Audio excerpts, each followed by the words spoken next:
So determining what potty training schedule will work best for you and your puppy really kind of works on you. You know, like generally you take the dog out as soon as you're able to, first thing in the morning. You want to let the dog go to the bathroom, bring him back in, play with them at a leash's distance, and then put them away for a certain amount of time and then bring them back out. And you want to repeat that as much as you can throughout the day. Generally, the rule for puppy potty training is the number of months they are plus 1 is how many hours about we can expect them to hold it. So at 3 months, we can expect a dog to hold it for about 4 hours. At 7 months, we can expect a dog to start kind of being able to hold it for about 8 hours. Some dogs will ebb and flow within that, but that's a good general guideline to go with how often your dog should be going to the bathroom. When you're working on potty training with your dog, we think it's really important that you go out there with your dog to ensure that your dog is eliminating. Sometimes dogs will be so excited by their environment, oftentimes their backyard, that they might forget, and sometimes we'll see people struggling with that idea. That's when we oftentimes hear people say, we'll bring them right back in and they'll go right to the bathroom. And oftentimes that just comes from like the dog also not being supervised in the house or being a leash's distance away, like literally a leash clipped on the owner.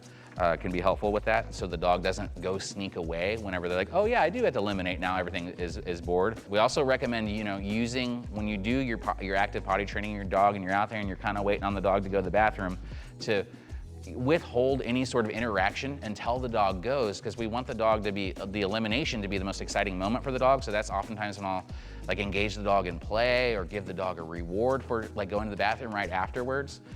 Really important. Oftentimes when people are like with their puppy and they're sitting out there and they're going with really any training command you give your dog, you don't want to be repeating the behavior and over again. So if I'm out there, I don't want to be like, go potty, get busy, do your thing, go potty, go potty, go potty, and let the dog drag me all around the yard.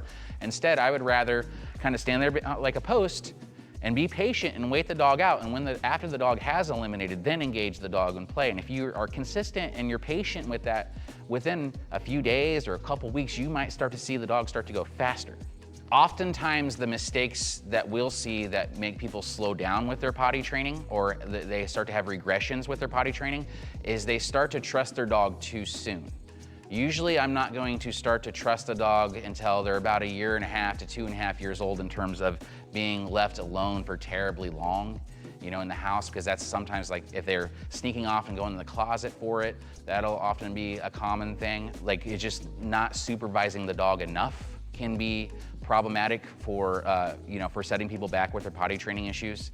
If I start to see a regression in potty training, it just probably means that I have let up too soon in my schedule, or you know, I'm not giving my dog enough opportunities to go to the bathroom. Oftentimes, like regression in potty training becomes a regression in management from the owner. If I'm starting to see a regression in potty training, I'm gonna take a step back with the dog and be a little bit more strict about my management routine.